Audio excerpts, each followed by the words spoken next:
Well, for me, Papa Smoke is really just reuniting brothers and sisters that, you know, they've been in a fight. Some real-time stuff to communicate with each other. The young guys, they kind of see this as, hey, I'm gonna go hang out with a bunch of old guys. That doesn't sound like a lot of fun, but when they get in and start hearing the stories, and they're hearing the exact same stories that they're telling, but from, you know, 40 or 50 years earlier. And when they start talking, they start, you know, the crew chiefs start complaining about the pilots, and the pilots complain about the, you know, the mechanics, and it doesn't change, and it hasn't changed over 50 years.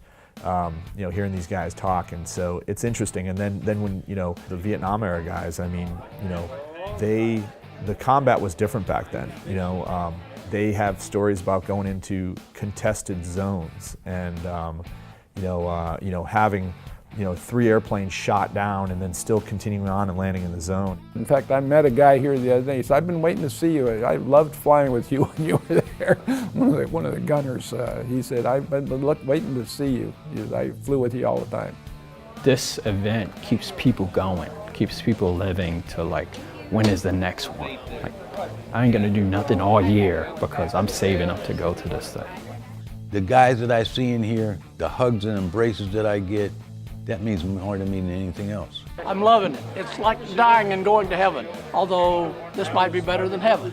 With my friends here and down here in Jacksonville, we're all talking about flights, but we have so many stories, and there's so many.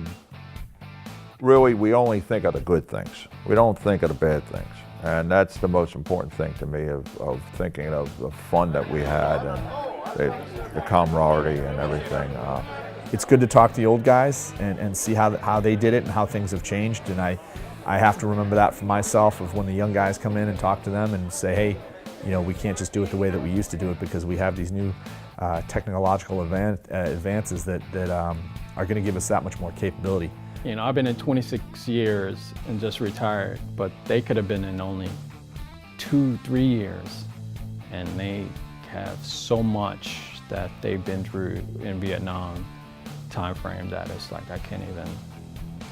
I just love to hear the stories, and I wish that more younger people could come here just to understand. For the guys to hear these stories, you know, it's you know, it's amazing.